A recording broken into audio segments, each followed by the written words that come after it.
Hey, it's me, Haley. How much stuff do you think you could fit in this box? Could you fit God in this box? No way. God is really, really big. In today's Bible story, God's people wanted God to help them in battle, so they carried the Ark of the Covenant to the battlefield. Did it work? Let's watch.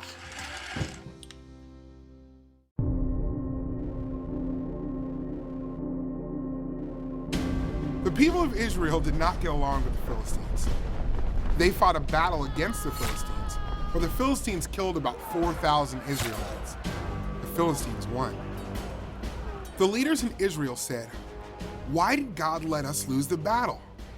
In the past, God had helped the Israelites defeat their enemies.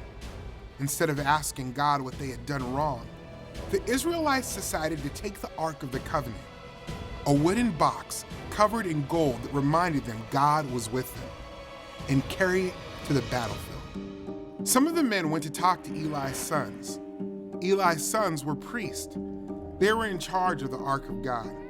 The men told Eli's sons their plans to win the battle. Eli's sons were wicked. They should have just asked God to help them fight. Instead, they took the Ark to the Israelites' camp. When the army of Israelites saw the Ark, they shouted because they were happy. Surely they would win the battle now.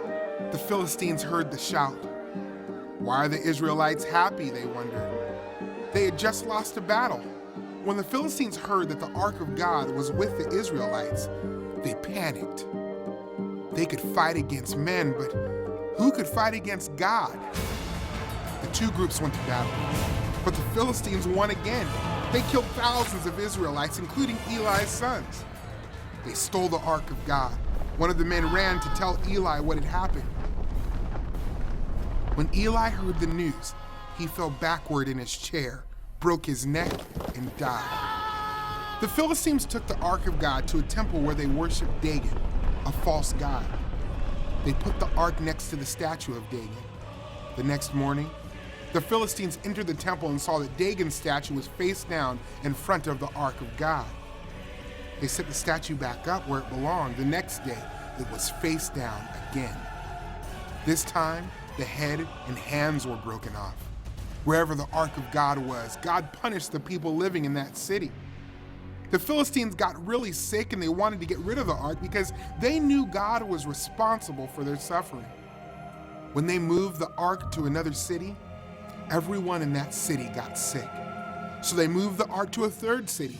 Then everyone in that city got sick too. The Philistines were afraid. They didn't want God to punish them anymore. So they decided to send the Ark of God back to the Israelites where it belonged. The Ark of God was important to the Israelites because it reminded God's people that God was with them. Years later, God gave his people something greater than a sign that he was with them. God gave them his son, Jesus, God in the flesh. One of Jesus' names is Emmanuel, which means God with us. You can't put God in a box. The Ark of the Covenant was important because it was a reminder to God's people that God was with them. Is God with us today? Yes, God is everywhere.